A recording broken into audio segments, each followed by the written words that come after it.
Hello there, folks. So now the recording is on as well. So hopefully that the screen and everything will go according to plan. Um, so here we are having manipulated this colony. What I was going to tell you as well is that if you have, and that is just for further giving you some information about this Hive tool or any Hive tool. The idea is that if you have enough room in there, you can put it between two frames and you wiggle it, you give it a lever and can separate the frames out. This is so nice in that you can hook it behind one of the frames and you use this as a rest to lift up the frame, because often these frames are getting stuck into the box and it's hard to take them out. So that is why this lever system is really fantastic, really excellent to have. Again, I would recommend if you buy some Hive tool, buy two of them, because many beekeepers have lost their Hive tool somewhere in the field. By the way, in terms of lighters, you have also those things that is a butane tank with a push button device and it instantly starts up. Really handy to use if you get into bees kind of seriously and you know that you're going to use it more often. And it is particularly useful when you are having apiaries farther afield, in somewhere away from your home base or from your house or whatever.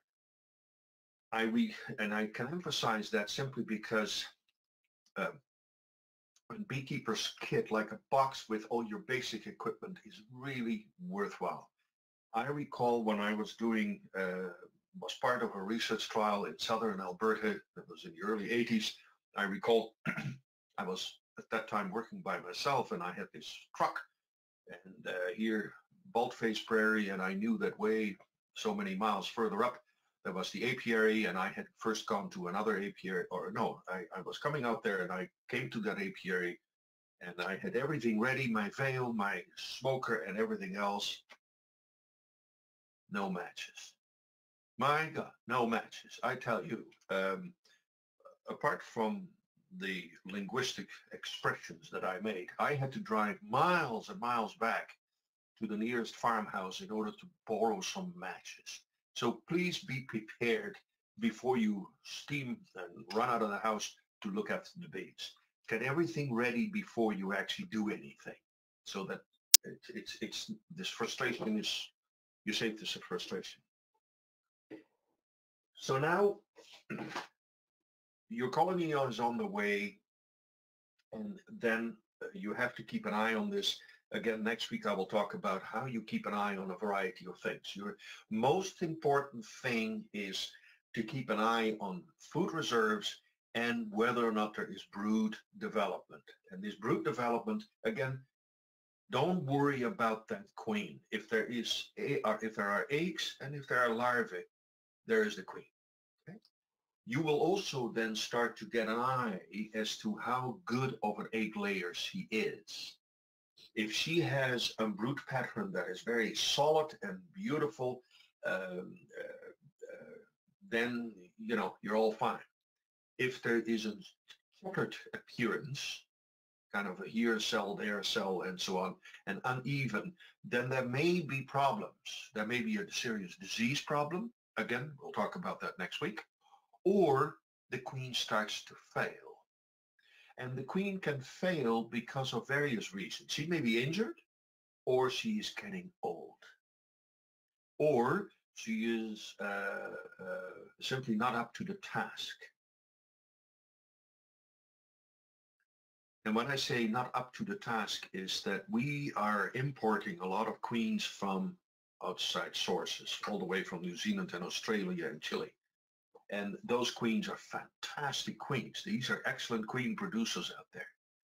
The problem is, over many years, we have seen that many of these colonies or these queens have difficulty to acclimatize to the total seasonal difference from what we have here compared to what they had where they were born. Okay. I alluded to that last week with uh, the way how a queen is then collected and is brought all the way over here and is expected to lay lots of eggs every day in order to keep a thing going. It's far better to try to find a local source for your queen or for your bees. I will talk about this a bit later. So now you are starting to get into spring season. The bee is nice on its way. The colony is doing well and everything else. You should go into your hives, maybe once every 2 or 3 weeks. Again, not a long visit. The trick here is keep the bees alone. Just keep track of what is going on and visit them on a regular basis. Don't disrupt them too often, okay? Make sure that there is enough brood, there are enough food reserves, and that things are going. Now, suddenly we have here, at least in coastal British Columbia, and in other parts as well, we have what they call the late spring dearth period.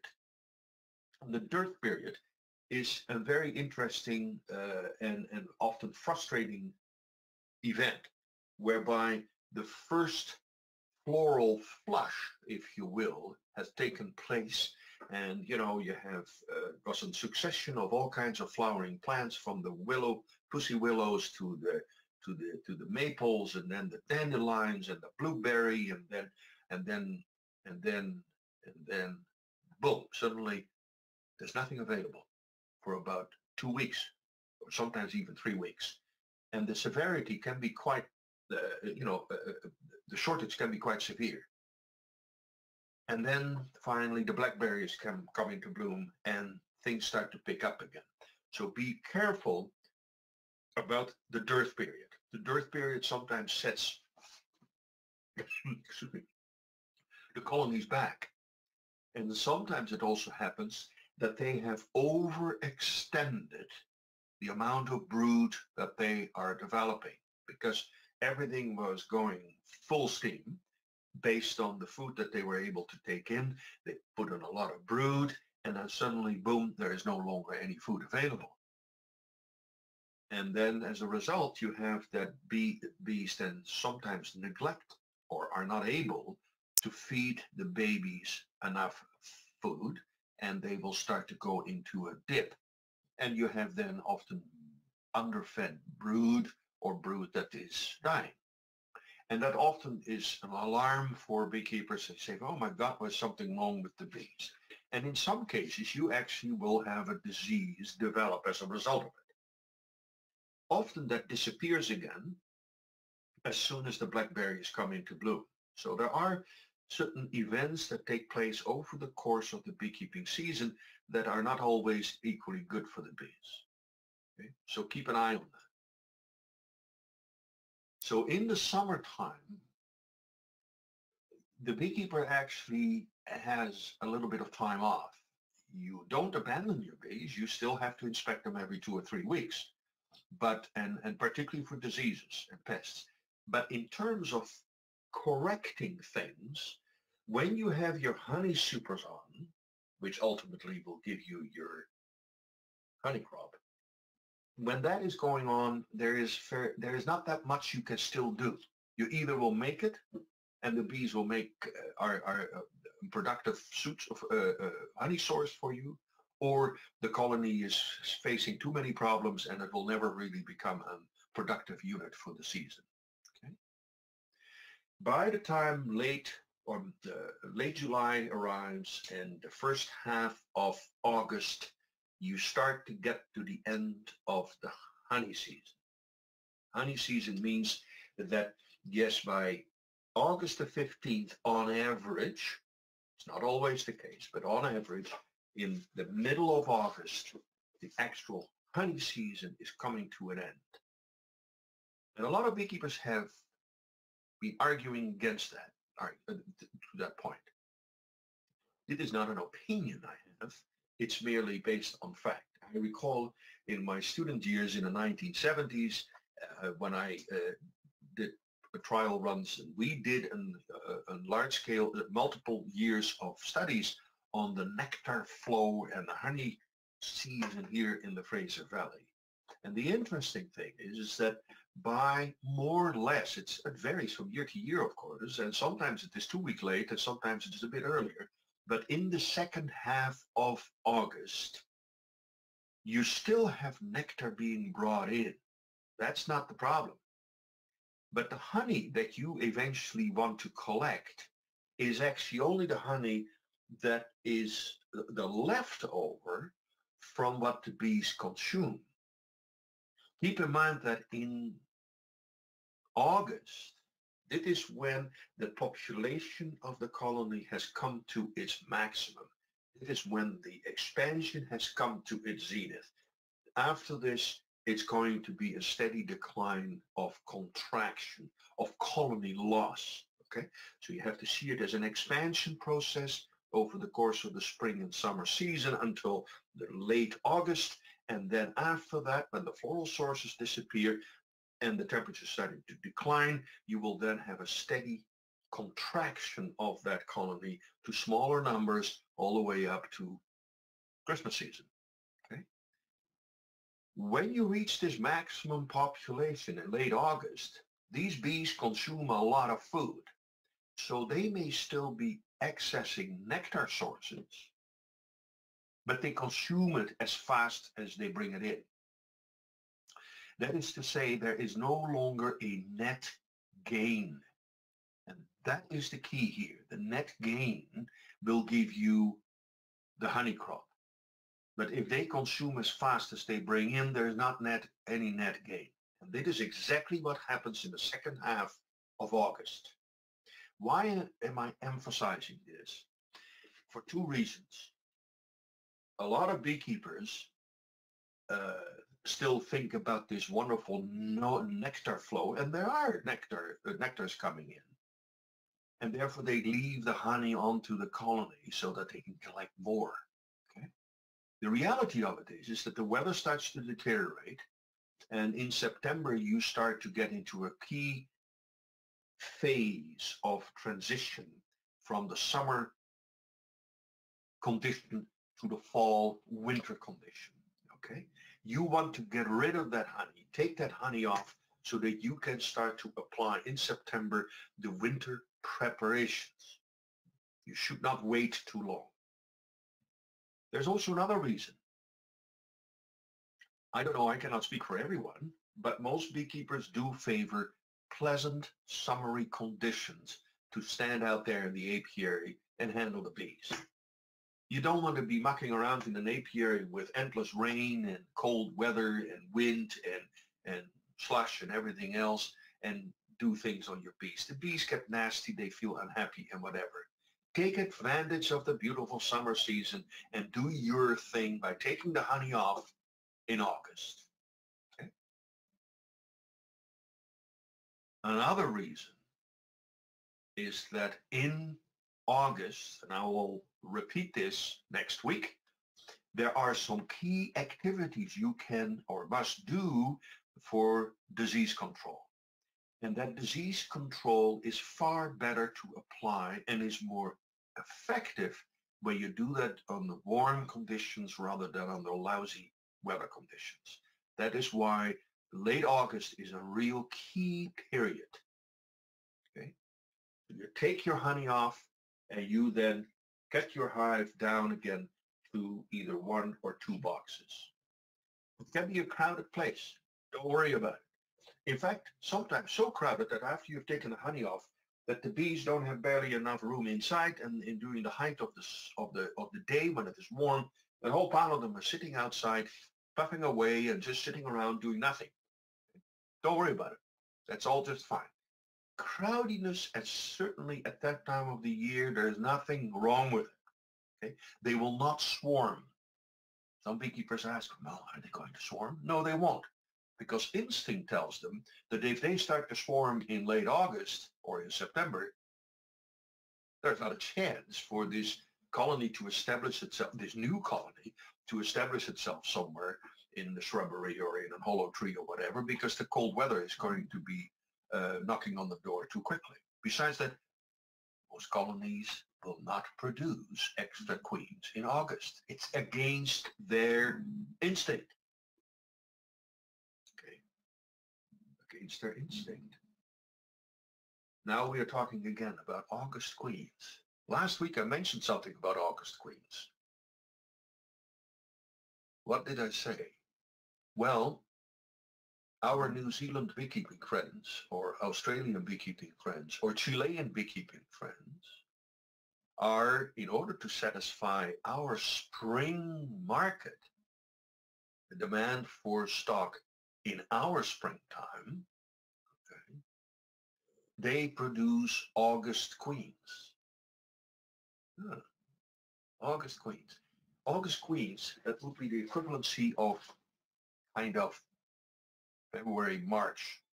Well, March, actually. March. No, not March. August, February queens. Okay, 6 months off.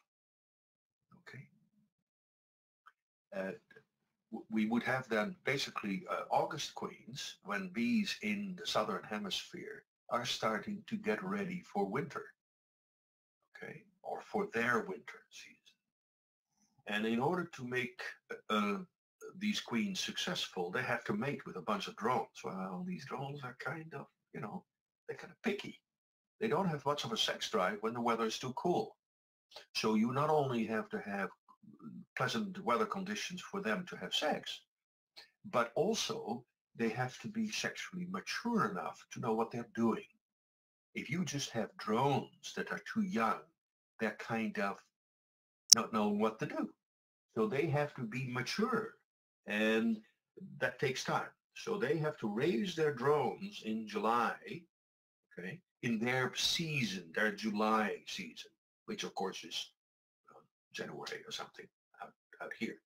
And they then will be mature enough to mate with these virgin queens, and so that these queens will then start to finally lay eggs in more or less September, okay, and the September season, if you will, in our terms.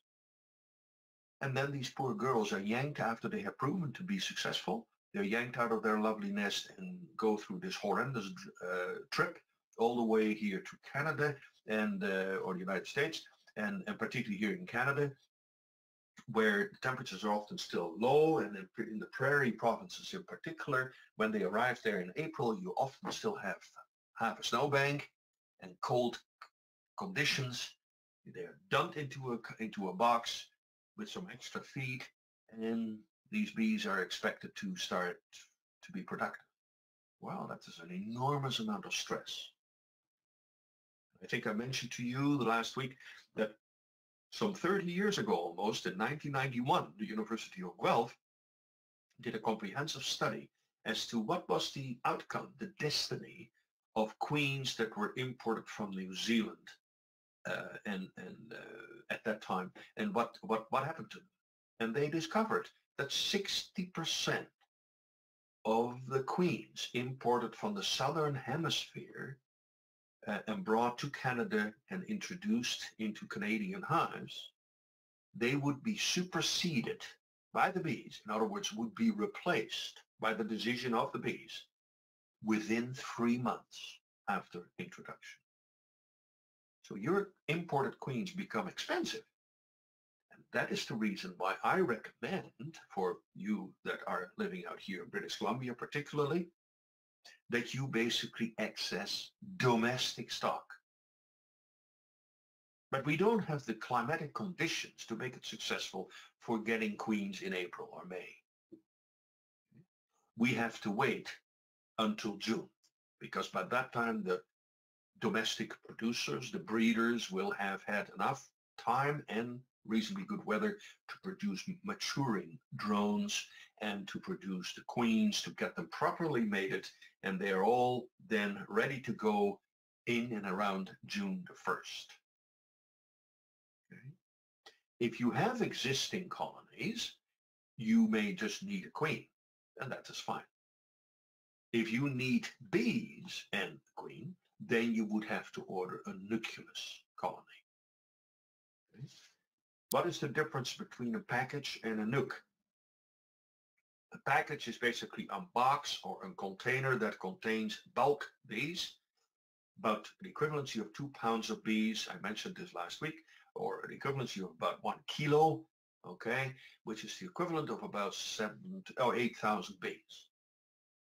And then she is often then in a little cage with a few attendant bees in that container also for protection purposes, and she can then be, the whole unit can then be installed into the hive.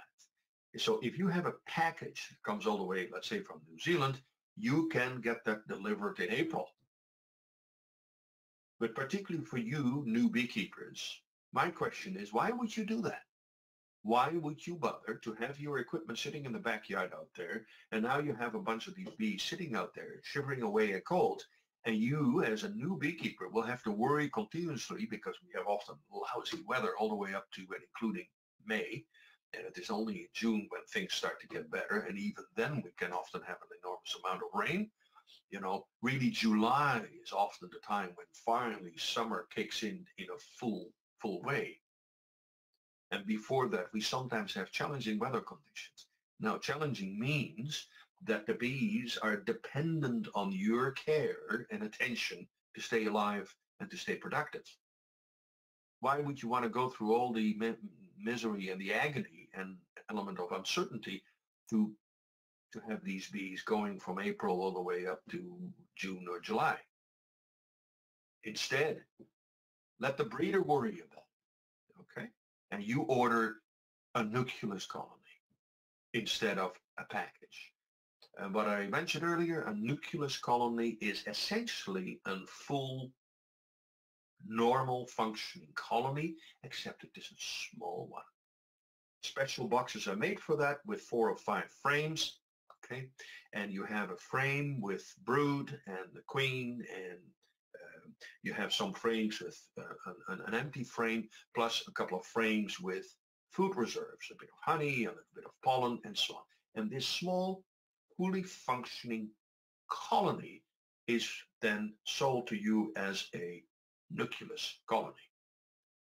This is ready for going full steam the moment you take it home and you have a full depth super, for example. You place all these 4 frames in that box, and then the rest of the frames can be just a frame like this with empty foundation. Now, if you are in the beginning of your career in beekeeping and you don't have much equipment except a few of these boxes, okay, but your first year is not going to be much of a honey year. What you really need is to have all these frames, be it a wooden frame with plastic foundation or with real foundation or with a plastic thing like this. You want to support your bees as much as possible to expand this comb from a foundation into comb, because it is only with comb that the bees can actually use it for storing honey or for raising their babies, right? For that, they need a lot of feed. And please write it down and remember it. For every kilogram of wax that the bees have to produce, okay, you need about 6 to 7 kilograms of feed. Or 1 pound of wax requires 6 to 7 pounds of sugar syrup. In other words, if you have all but empty equipment, basically empty frames, you want to induce them to produce as many frames as possible, as quickly as possible. And what you do there, again, when you have purchased and you got your new little colony going, don't put in 2 boxes or 3 boxes. They will never fill it up and they will never complete these frames. What you do is you do that 1 box at a time. So you force them all into a 1 box. Don't worry about swarming, because that nucleus is way too small to swarm, and by the time June comes around, they are no longer interested in swarming. So you can crowd them a little bit. When you crowd them, you induce them, you force them to start producing wax as much as possible. Okay? So as a result, you will have then your frames building up quickly. After you see that this is very successful, you put on another box and allow them to expand as well. Okay? Continuously keeping an eye open, is there any food reserves in it? They need a lot of food to produce this wax. So you may end up having to feed them sugar syrup for a significant portion of the summer season. No worries about it, because basically you set everything into motion for having a successful first year, and it is in preparation of a successful second year. Okay, that's the whole aim. So we will talk about diseases again, because all of this stuff is also associated with inspection and identification of diseases and what you can possibly do to minimize the impact of diseases. Okay.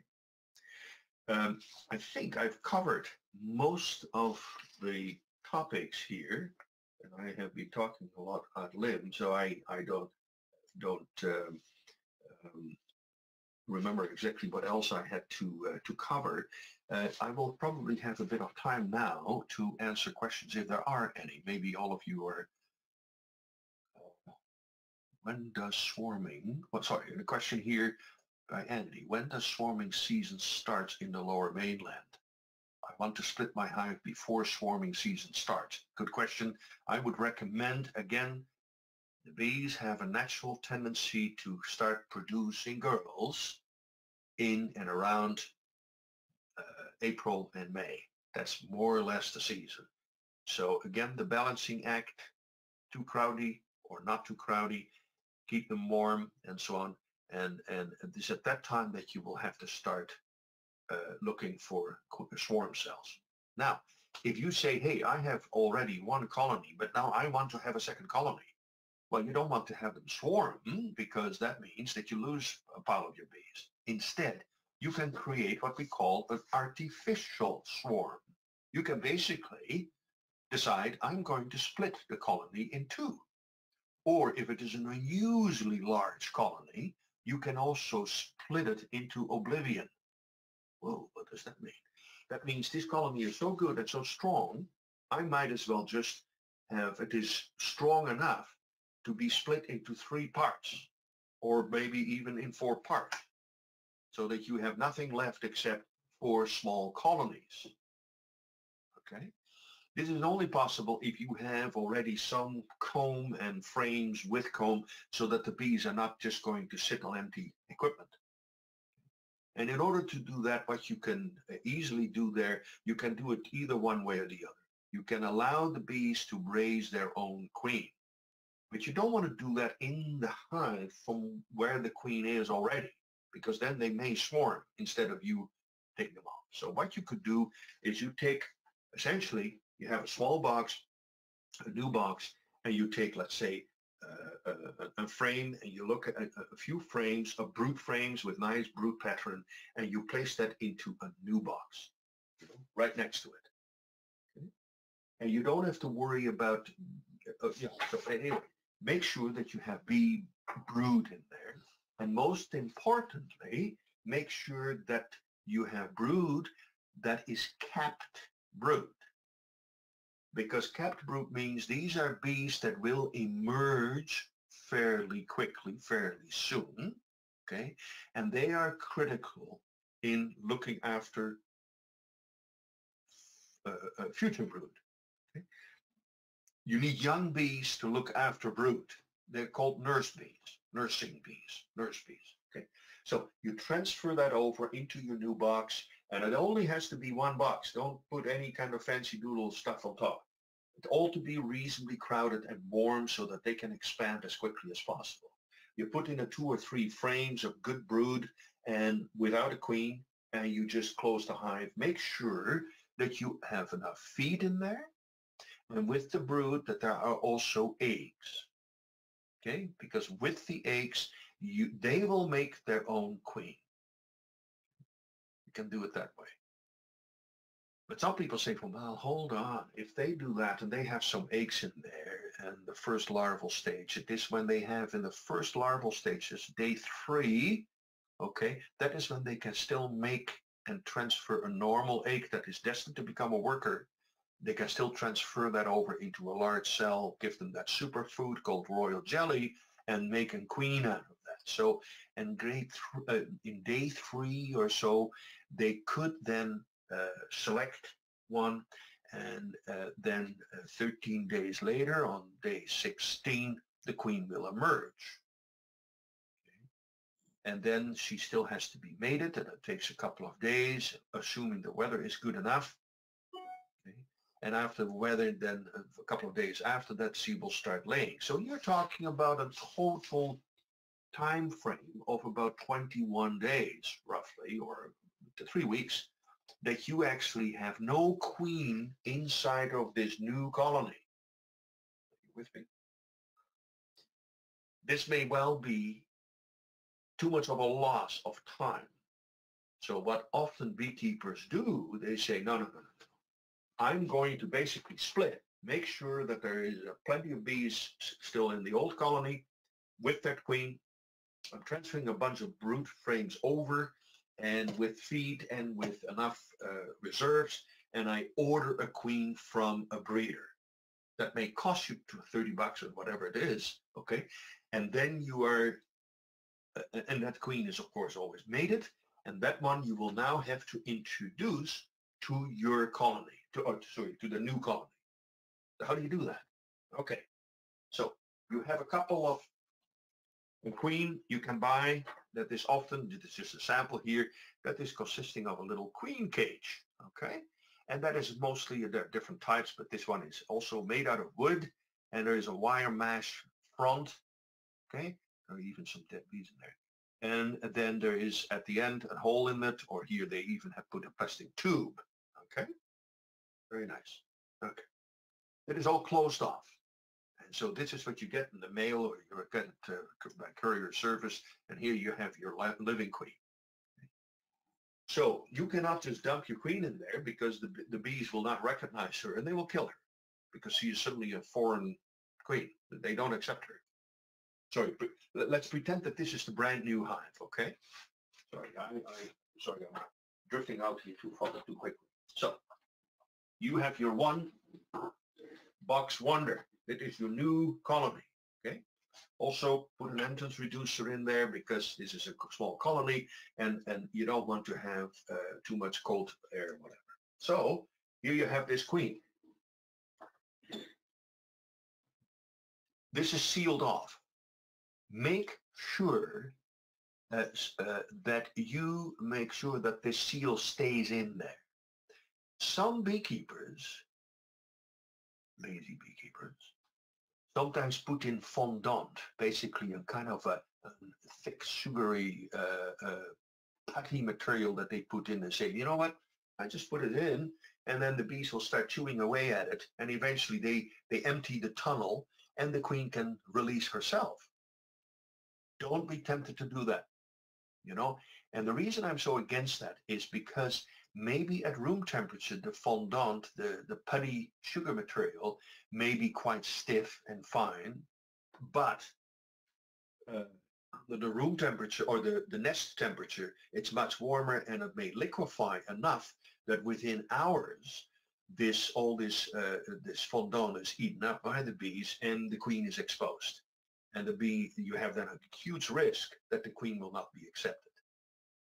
Alternatively, you sometimes have fondant that is used by beekeepers that has already dried out and becomes kind of crystalline, and it may well get stuck out there, such that you have a barrier that is dried up and the bees cannot get rid of it, and you confine or imprison the queen forever. And you wouldn't know about it, and therefore, so don't do self-release strategies when it comes to queens. You, as a beekeeper, you are under control, and it is far better for you to make the management decision of releasing her when you feel you should release her. So when do you do that? So here you've got your brand new queen, okay? And let's presume that you have enough room out here because it is a model, of course. So what you do is you place this wire mesh material uh, such that it is exposed like this, not this way, but this way, okay? Anywhere in the central part of where you have got your swarm, your bulk bees, and you squeeze the frames a little bit together so that this, oh, the queen cage falls down, but to prevent the queen cage from falling down, okay? And you say, okay, that is today, and I will come back in 4 days or 5 days. During this time period, the bees will start feeding her. They will go through the wire mesh with their tongue, and they are all excited. They want to know her, to learn who she is, and they will feed her and start looking after her. And by the way, inside of the queen cage, you also have a number of worker bees. And those worker bees will transfer or get feed from the other bees and are then able to feed it to their queen, because the attendant bees inside of this queen cage are actually from the same nest where she has come from. So they are basically looking after their mom. Okay. So it is a careful approach. So the plug that you have in your queen cage, you should have either a wooden plug or a cork plug or something that you, and only you, not the bees, will remove after 4 or 5 days. So it takes about 4 or 5 days for you to be absolutely safe in releasing her. So after 4 or 5 days, you take this queen cage out, and you, with your hive tool or with a knife or whatever, you can, or with your nail, you can remove the little cork, and then very gently you can reinstall this cage. But what is easier is simply don't shake it like this to get the queen out, please. That's a bad idea. But you let her, and she will probably, you can also put it on the side like this, and she will very quickly probably move out, and immediately she will go inside the darker spaces between the frames. Okay? And you're all set. She will start laying within the day because she's a mated queen. So this is a far better way of doing it. It will cost you maybe 30 bucks or whatever it is, or 40 bucks to get that queen, but you don't lose the 3 weeks. It is very immediate, okay? And I recommend that you get a local queen, and if that is not possible, you can have also imported queens from New Zealand, from Hawaii or from California. And they are excellent. There is nothing wrong with them. But you cannot just go drive down to California, get some queens and drive back up, because at the border services out here, they won't like that idea. So instead, you have, because you need, in order to import any livestock, including bees, you need an import certificate that is issued by the Canadian Food Inspection Agency, also known as CFIA. Okay? I wouldn't bother with this at this time because that is fair bit of paper stuff and so on. If you need a queen, it is far better you contact some of the bee supply outfits like Urban Bees or West Coast Bees Supplies or something like this here in the Fraser Valley or in the area that you're in, and you get a queen that way, okay? Don't go through all the hassle of standing out there and negotiating with a border agency folks. So there are different queen cages used. As I mentioned, this is one of them. Another one that are more modern are plastic ones, and they are very effective as well. They have the nice thing that they can be locked into each other. So sometimes you have queen shipments that consist of a whole bunch of those, and in each cage you have there a queen with a number of attendant bees. And these ones have locking systems, so you can, well, I don't know how to do it now. Anyway, this has been sealed up so long that I no longer know how to operate it. So here you have it opened up. Anyway, they're plastic devices. It doesn't matter. They're all following the same principle. And this is an important one in that it also gives you a gate that you flip open, and now you have a hole in it, and sorry, I opened it. So so that the queen will emerge by herself. Again, you control the release date, okay? 4 or 5 days after initial introduction. I think that is, I answered your question, I hope. What else is there? Not working. The video is frozen. I hope that everybody is fine here, but where is the best place to put the hive boxes if we're not? Let me just see. Where is the best place to put the hive boxes if we're not going to cover that in this course? We live in the middle of orchards and vineyards. I do not understand exactly the question. Where is the best place to put the hives? Well, if it is in an orchard, you put them at the edge of the orchard with a sunny exposure. It's not critical. It's just simply try to give them the opportunity for warming up in the spring or in the morning sun. Make sure that they are a little bit, well, try to keep them a bit out of the prevailing winds, that they are not overexposed to a lot of dust. Don't put them right next to a gravel road where every 5 minutes is a big truck that comes by and covers them in dust. You know, these kind of common sense things. Bees will be incredibly adaptable to a lot of conditions that they have. You just try to give them the best opportunity or best circumstances to thrive.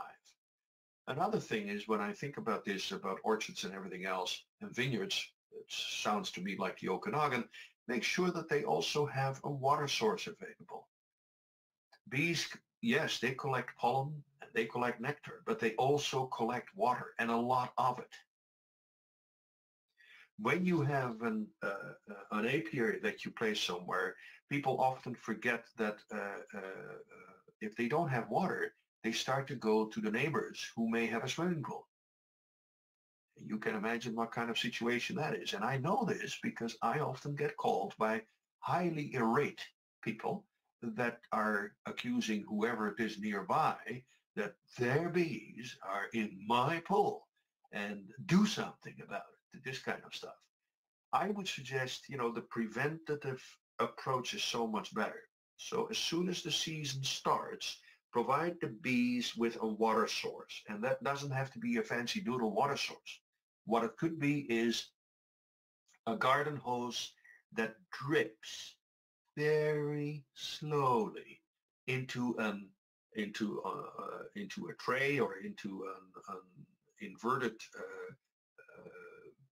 a dish or something that is filled with little pebbles or with coarse sand, and let it just be a wet surface of sand and with a little bit of a drain. Wet sand is perfect because the bees can land and they will suck up water without the danger of running or of drowning. Okay, so a bird bath is perfect, except too many of the bees will drown in it. So the only way to do that would be if you have a bird bath and you fill it up with little pebbles. Okay, so the birds may not be able to wash themselves anymore, but the birds will, the bees will. So, but it is something quite simple. And as soon as you condition the bees to that water source, they are less inclined to go to another source, including the neighbor's swimming pool. They may still visit, but less so. Now, that makes me think, somebody asked on an email earlier this week about bears. Well, here in British Columbia, you have to accept the fact that virtually every part of British Columbia, with the exception of some parts of the Fraser Valley, only some parts of the Fraser Valley, we're living here in bear country.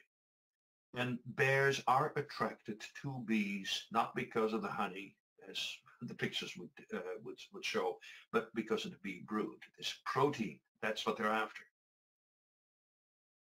Don't make the mistake that if you are going to put your bees somewhere where bears are, to wait until you have bear damage and that you then install an electric fence. Don't do it that way. If the bear has been rewarded a food prize, if you will, it will crawl through the electric fence. Instead, you should install an electric fence, and it can be a portable one. It doesn't have to be a hugely complicated thing. And there are different designs available. Install that before you put the bees in, okay, and before there has been any damage or any bear visitation. In fact, the best thing is to put up the fence and not any hives in there, and then a week or 2 weeks later, you actually put in the beehives. Okay?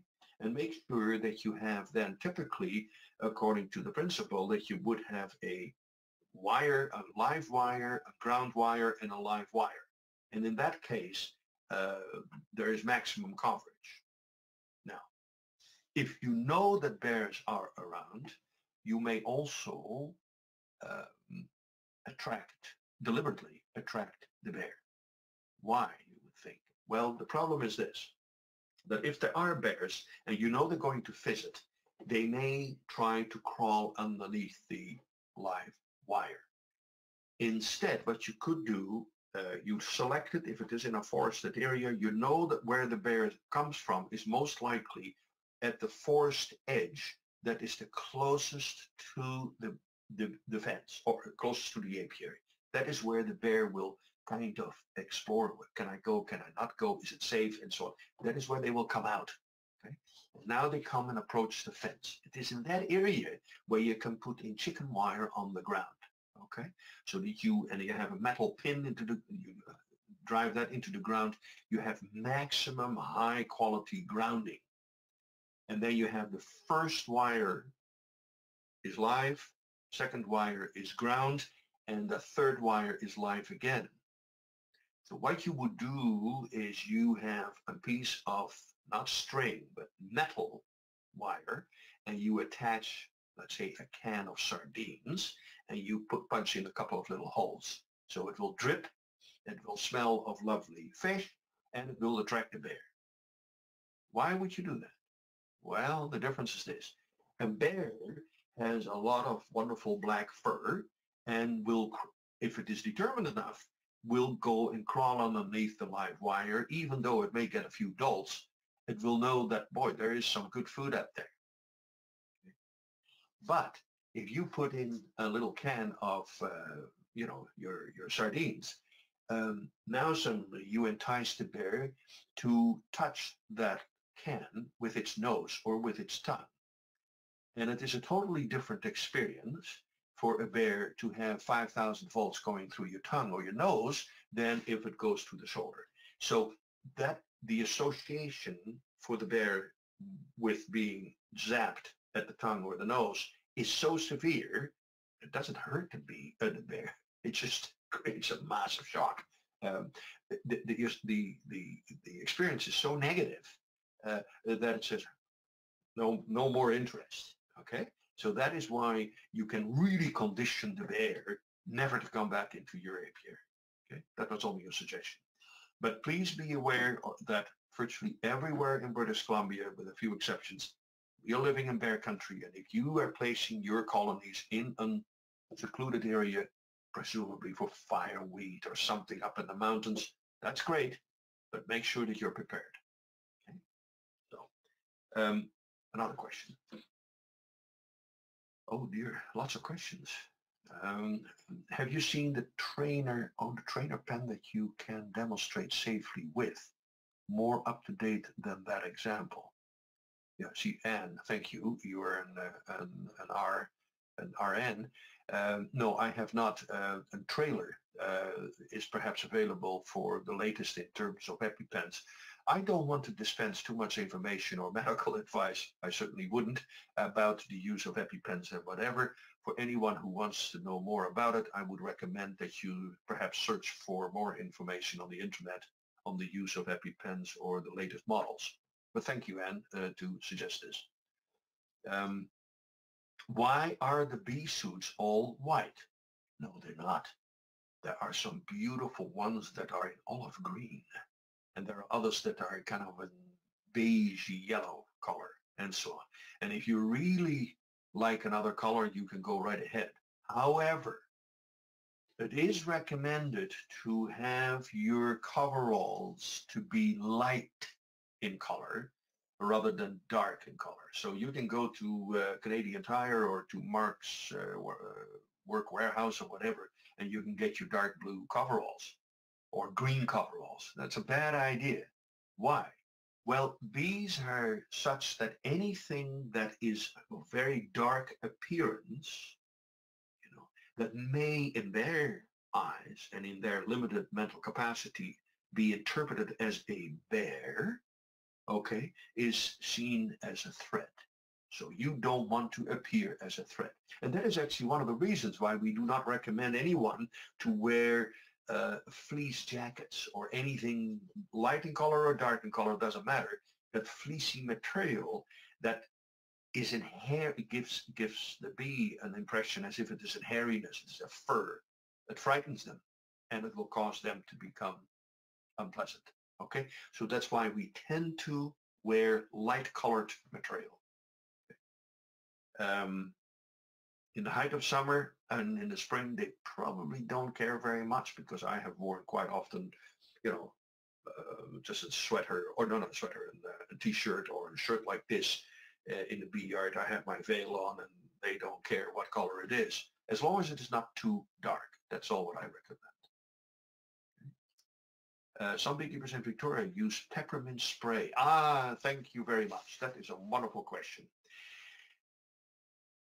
And I don't want to be sounding dismissive or anything else, but a lot of you, not just you, a lot of beekeepers, including myself, are attracted to bees because there is somewhere a deep-seated sense of romanticism involved, of being able to connect closer to nature, to go again, to revisit these unique, intense, memorable experiences that you had as a young child, where you could really be focused on these bees, visiting flowers, the micro world that is out there outside of our houses, in the gardens and in the fields, that there is something going on that is magical. It is the connection that we can make with nature.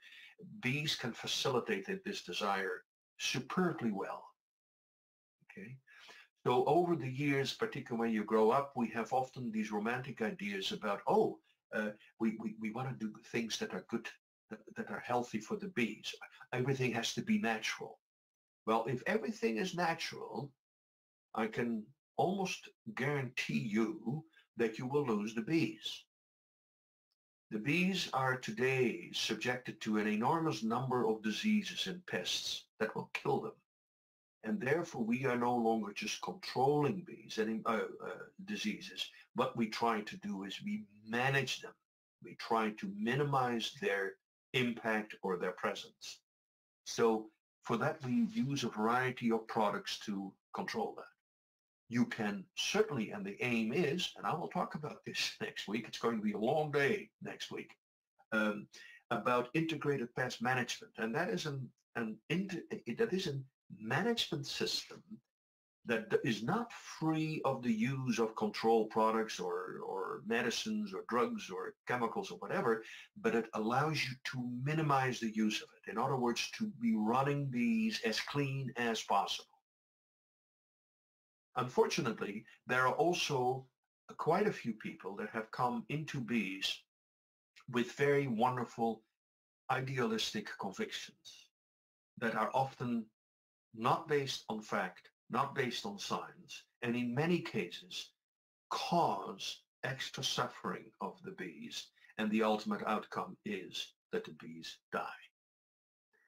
And that is why I teach the course I do, to try to give you a greater understanding how to prevent this of happening. Now coming to the question about this peppermint business.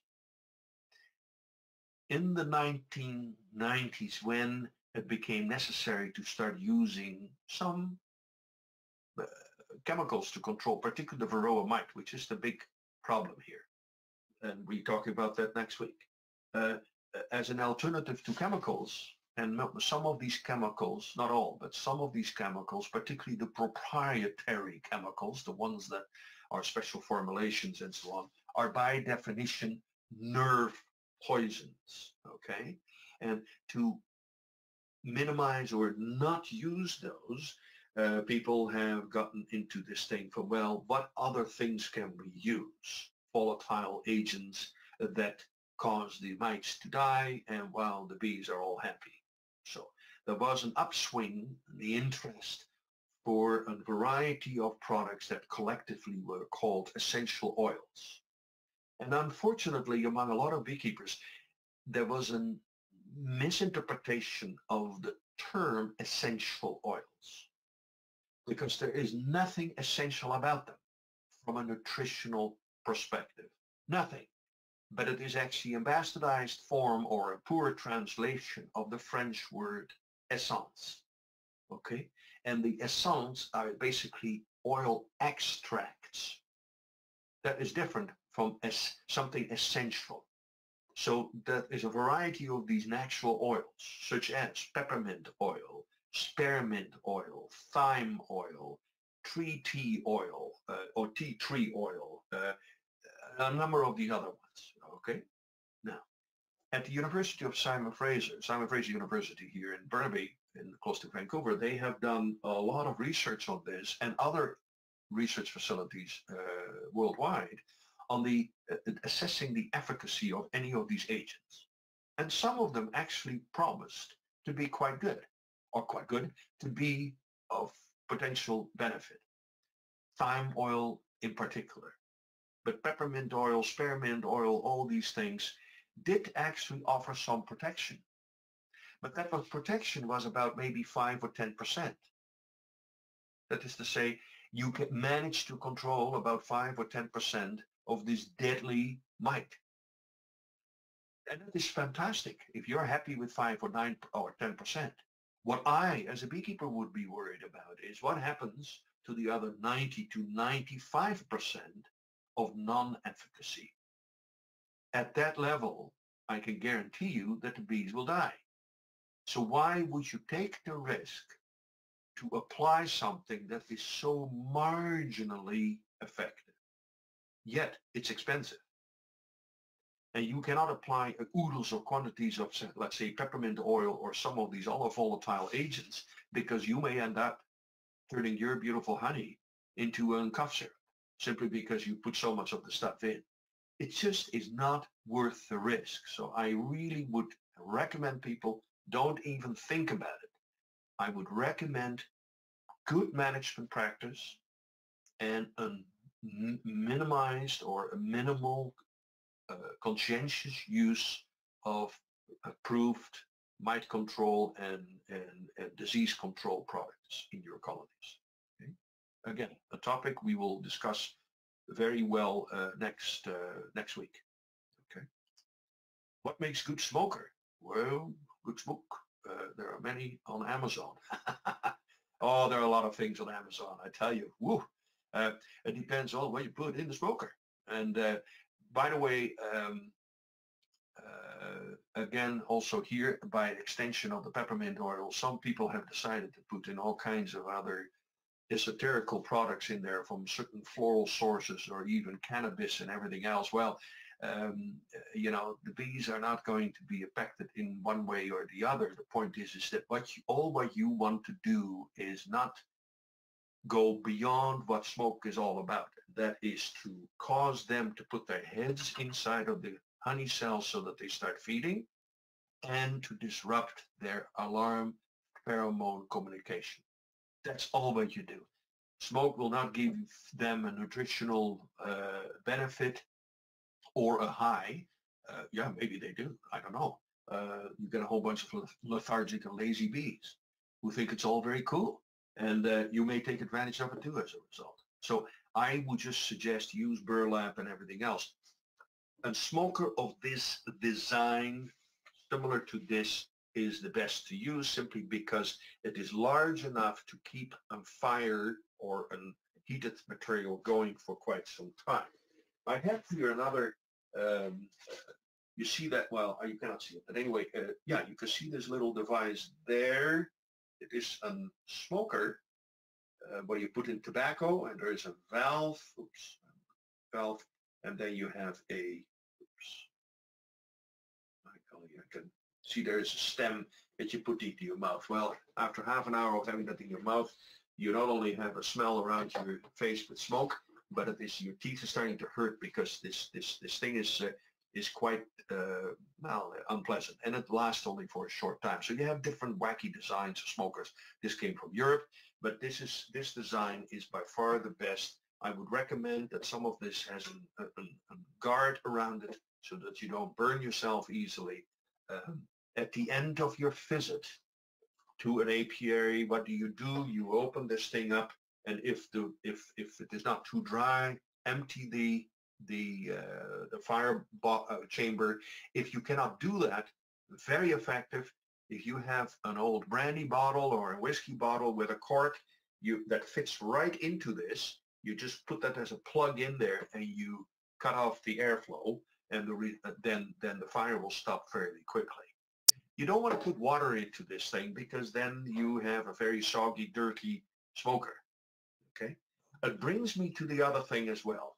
Sometimes what I do is after I'm in the apiary and my hive tool starts to get sticky with wax and everything else, and for hygienic management purposes, what I do is while the smoker is still going, I just open it up and I have my hive tool, that's why there are some black parts, and I just put it in there and I close it partly.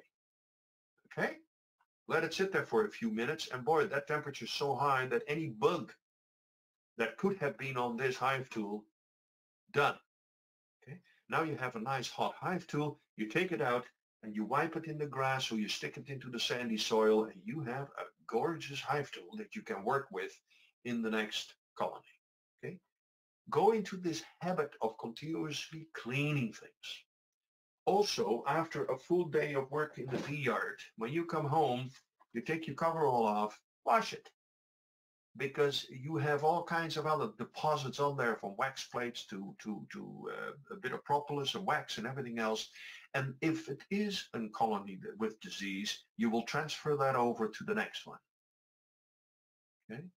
Keep it all clean and wonderful, and it will really help the bees to defend themselves better, because despite the fact that many of these diseases are very serious diseases, bees do have their innate resistance to these diseases. You just merely have to help them to maximize on that. I hope that answers the question about the smoker.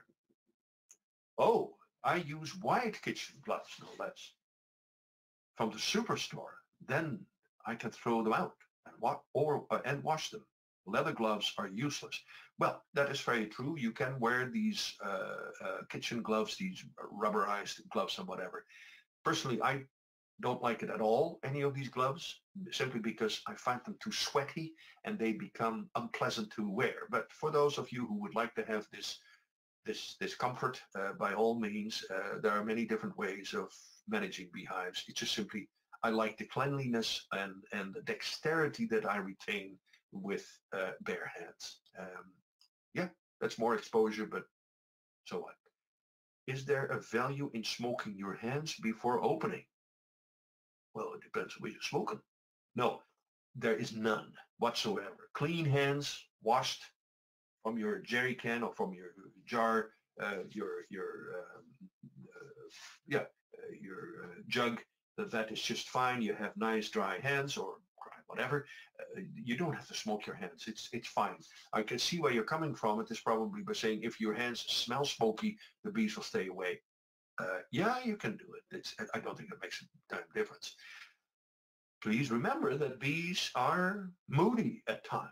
And one of the things that I will talk about next week as well is that when bees are moody, when you take a frame out and you notice that the bees are kind of not nice and quiet and just minding their own business, but they're kind of itchy. They tend to walk really fast. They are kind of jumpy. They may also produce a kind of a different pitch in the sound, kind of a higher pitch, an irritation pitch, if you call.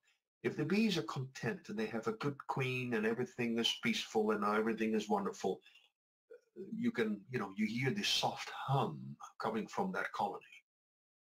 When there is something wrong with them, they can be queenless, for example, or there is a disease in it. They display a different behavior and a different sound. So learn to catch these things. It's really worthwhile. You are trying to really commune with the bees. You have to become part of that colony to see what is the atmosphere out there. Are they peaceful, or is there something that bothers them? Learn to hear that and to listen to the bees. Over time, you cannot do this instantly, but over time that will be successful.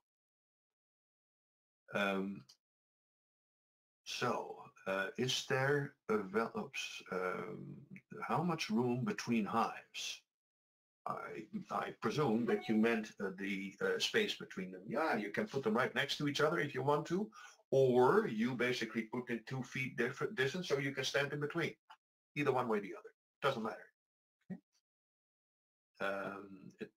The bees are all fine. We need to move one colony. When in a good time of the year to do that? Will we lose some bees? How far can we move the colony in our yard at one time? Before, I don't know where you're located, David, but if you're here on the West Coast, the weather that we have right now, there are no bees coming out. So the thing is, you can move them anytime. It will be somewhat of a tumultuous experience for them, but if it is urgent, now is the time to do it. You can also do it when they just start to become active. The whole idea, by the way, that you cannot just move a colony over to another site within the bee yard, in your own bee yard, is if the bees have become accustomed to be in a particular location, they optically have become accustomed to that site, that location, their nest. Okay, so if you suddenly move that colony over by 10 feet or the other side of the bee yard, okay, they don't know that. So they are still focused on, oh, this is a different space. So they all tend to come back to the same old place. But if they have been confined to the colony, to the hive all that winter, you can move them right now. I wouldn't necessarily recommend to do it now because they're still too much into a winter cluster. But as soon as that winter cluster starts to break up a bit and you have warmer days and you see that there is some traffic going on, get your wheelbarrow and load them up and bring them to the site where you want them. Okay? Later in the season, that becomes a problem. So then the only way to do it is you move them over either 1 foot at a time, over the entire stretch of wherever you want to bring them to, every few days, maybe a foot. And in that way, you slowly condition them to move over, which is kind of a pain. Or you pick up the hive, you close them off, you bring them about 5 kilometers or more away, and you place them there for about 3 weeks. And after that, you lock them up again, and you bring them back home to the site where you want them to.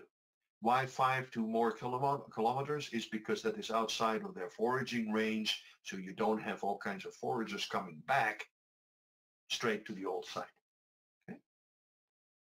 These are remarkably adaptable.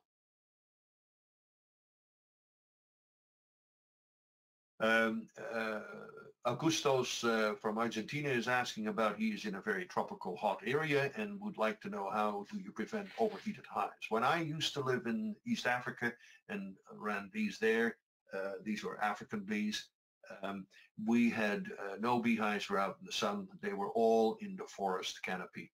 So they were either, we didn't have standardized hive equipment, but they were all top bar hives, and with steel wire, we suspended them in among trees in the branches, and they were about 5 feet off the ground.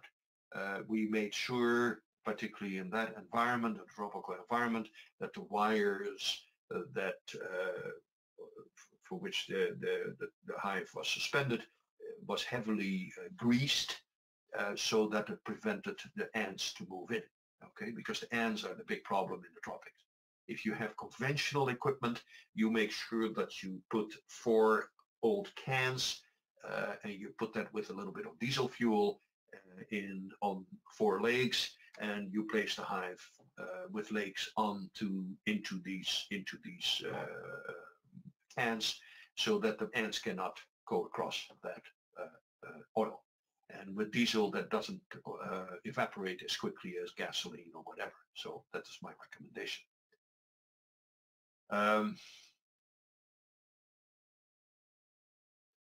Yes. Do you recommend wax?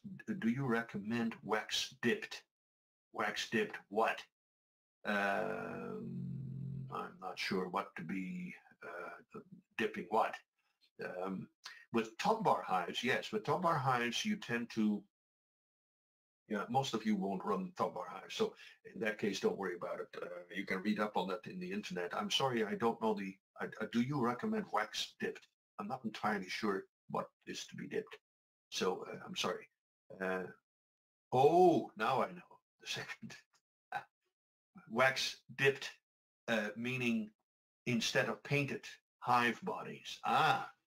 Interesting question. In Australia and New Zealand, there are some beekeepers that have not wax, but they use paraffin bath. I don't know where you can get paraffin in sufficient quantities, but they would basically have an old oil barrel filled with paraffin, and they put the flame on it, not flame on it, I mean they heat it up so that it is totally liquid, and then they submerge empty hives. No, you're not talking about the frames, just a hive, or the chamber or the super, and they dip that in and let it sit there for a minute or so that the paraffin is sucked into the pores of the wood, and then it is taken out and dried.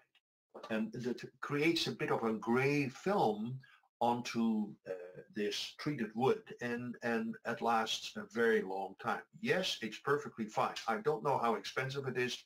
I'm not entirely sure. I would suggest stain onto wood is perfectly fine as well, and it is durable for many, many years. Some people, by the way, in terms of getting equipment, have asked me, hey, so can I use cedar? You could use cedar. I mean, if you put the bees into a box like this, they will have to accept it. However, cedar has drawbacks. Yes, it is very light and beautiful long fibers, but it can crack. And if you have a crack in your box, it's going to be nothing but a pain. The most common is fir and pine boxes, and particularly the finger jointed ones. These ones are really good because you can allow, or you put, and also you can put in little screws on the ends so that it is totally anchored, and that box will remain rectangular for many years to come, versus joints that are simply sitting at an angle, and that often has a wiggle room, and these boxes often don't last very long. So finger jointed boxes are really recommended if you get into buying stuff. Okay, I would have the entrances of the hive be made on a PVC pipe through the wall of the treehouse. I'm hoping this will reduce the chance of a bear getting all the hives. What is your opinion on my idea? This is basically a person who would like to have a tree house.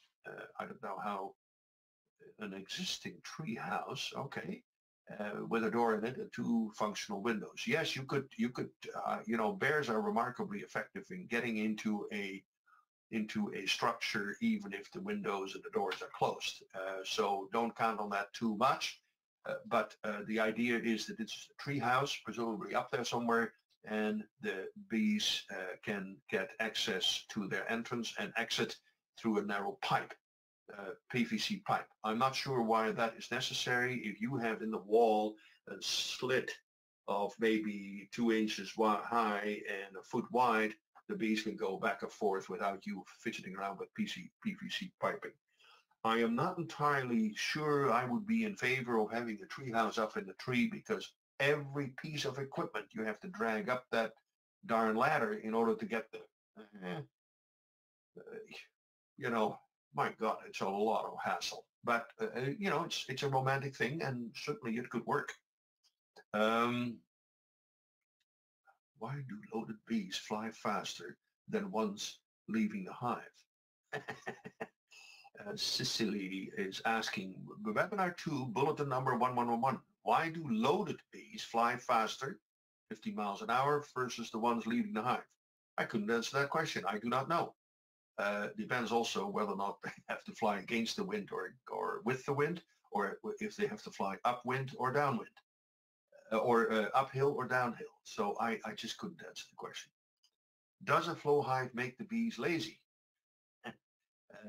They would not produce as much wax as they don't build their own cells. Good question. No, it has nothing to do with laziness. It's a question of you facilitating a hive design, an housing, an architectural design that they can live in. Bees themselves are not that judgmental when it comes to these things. They will still produce their stuff. But by definition, if you have just a colony with a flow hive as your sole honey box, you will have to be extracting quite regularly in order to keep it sufficiently empty. Because if it is not, there are two drawbacks. If you wait too long, you have the risk of the honey that is in the cells, that it will start to crystallize. That's one drawback, because then you have a real tough time to get it out.